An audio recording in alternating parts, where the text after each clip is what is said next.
కూటమి ప్రభుత్వం అధికారంలోకి వచ్చి దాదాపుగా సంవత్సరం పూర్తయిపోయింది.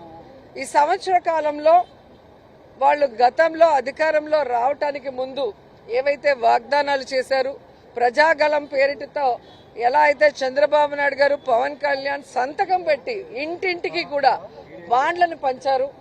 ఏ ఇంట్లో ఎంతమంది ఏ పథకానికి అర్హులయ్యారో, మీరు అమ్మఒడికి 3 ఉన్నారు, సెలెక్ట్ అయిపోయారు, మీకు సంవత్సరానికి ఇంత, 5 సంవత్సరాలకి ఇంత, నిరుద్యోగులు ఇంతమంది ఉన్నారు మీ ఇంట్లో, సో మీకు సంవత్సరానికి ఇంత, 5 సంవత్సరాలకి ఇంత, మీ ఇంట్లో రైతులు ఉన్నారు, సో రైతు ఇంత సంవత్సరానికి, అలా ప్రతిదీ బాండ్లో వాళ్ళు సంతకాలు చేసిచ్చారు. సో ఆ సంతకాలు చేసిచ్చి సంవత్సర కాలం పూర్తవుతున్నా ఇంతవరకు ఎవరికి ₹1 అంటే ₹1 కూడా ఒక సంవత్సరంలో ఎవరికి వేయలేదు.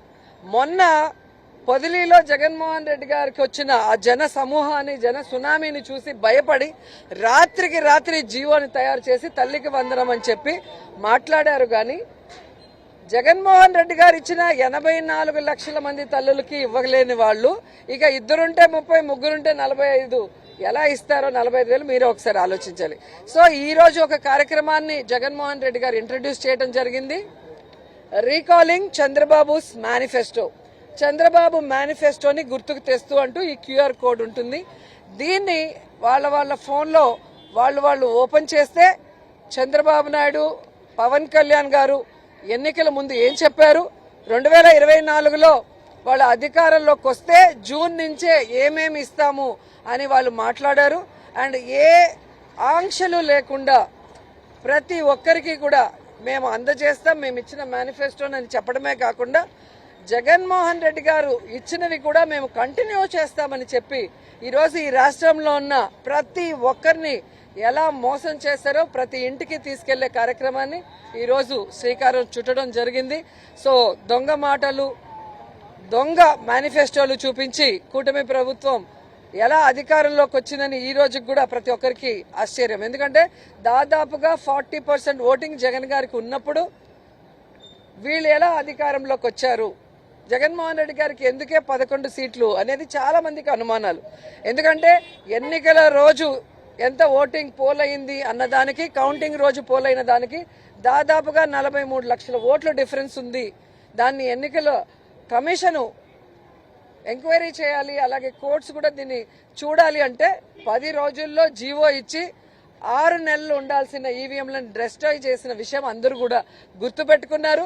సో ఈ మధ్య జగన్మోహన్ రెడ్డి గారు రాప్తాడు కానీ, పొదలి కానీ, తెనాలి కానీ, సత్తెనపల్లి వెళ్ళినప్పుడు ప్రజల ఆయన మీద ఉన్న అభిమానాన్ని కళ్ళారా చూసిన కేంద్రం వరకు అందరూ కూడా ఇది ఈవీఎంల విజయమే, ఇది కూటమి విజయం కాదు అనేది అర్థం చేసుకున్నారు. అందుకే ఈరోజు కూటమి ప్రభుత్వంలో ఉన్న వాళ్ళకి భయం వేసి జూన్ 18లో అది ప్రైవేట్ వెహికల్ కింద ఆయన పడ్డాడు, కానీ ఏమీ జరగలేదు.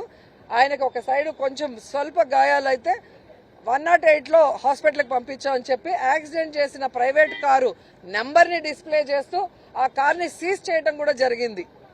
మళ్ళీ జూన్ 22కి ఎలా మారింది, జగన్మోహన్ రెడ్డి గారు కారు కింద ఒక తలకాయ దొల్లినట్టు వాళ్ళు ఒక వీడియోని సోషల్ మీడియాలో రిలీజ్ చేసి దాని మీద షర్మిల గారితో, పయ్యావుల్ గారి కేశవతో, అలాగే చంద్రబాబు నాయుడు గారు హోంమంత్రి ఎలా మాట్లాడిన తర్వాత ఎస్పీ గారు అవును జగన్ గారి కారు కిందే జరిగింది అని మాట్లాడారు. అంటే మీరు అర్థం చేసుకోవాలి, ఇదంతా కూడా జగన్ గారికి వస్తున్న జన సపోర్ట్ ని చూసి జలసీతో చేస్తున్నదే. ఈ రోజుటి వరకు Z+ కేటగిరీ ఉన్న జగనన్నకి ఒక మంచి బుల్లెట్ ప్రూఫ్ వెహికల్ ఇవ్వరు.